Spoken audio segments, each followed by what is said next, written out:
Bonjour tout le monde et merci beaucoup pour votre achat de ce planificateur Notion.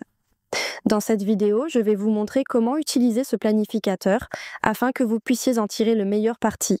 Donc la première page que vous allez voir est votre tableau de bord et vous aurez différentes vues de différentes bases de données que vous pouvez trouver dans ce planificateur.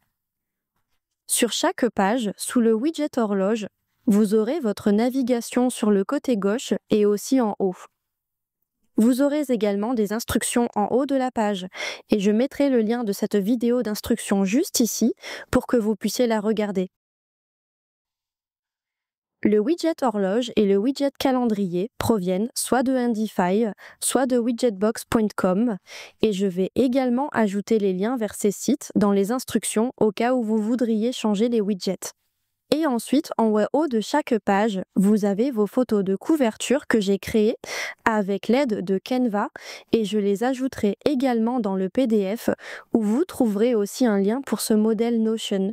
Et donc, la première chose que nous avons sur cette page est une affirmation et vous pouvez la changer si vous le souhaitez.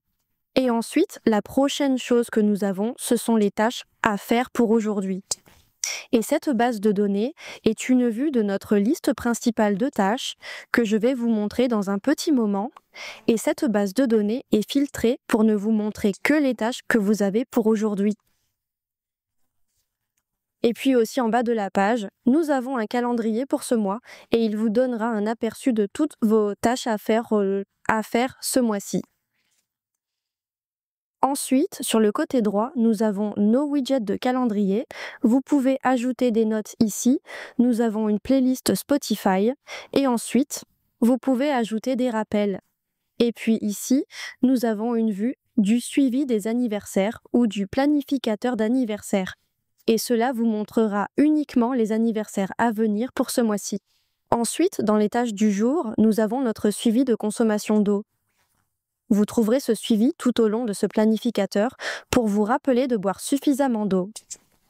Vous pouvez cocher ces cases après avoir bu un verre d'eau et vous verrez également vos progrès. Et puis, une fois que vous avez terminé chaque jour, vous pouvez soit les décocher manuellement, soit simplement appuyer sur ce bouton pour réinitialiser le suivi de l'eau. Et ensuite, en dessous, nous avons notre suivi des habitudes quotidiennes. Et cela fonctionne de la même manière que le suivi de l'eau. Vous pouvez simplement ajouter vos habitudes ici, et j'ai mis quelques exemples, puis vous pouvez simplement les cocher pour chaque jour. Et ensuite, si vous voulez créer vos propres habitudes, vous pouvez simplement aller dans ce bouton ici, puis ajouter vos propres habitudes ici, et ensuite enregistrer en utilisant ce bouton et appuyer sur le bouton ici.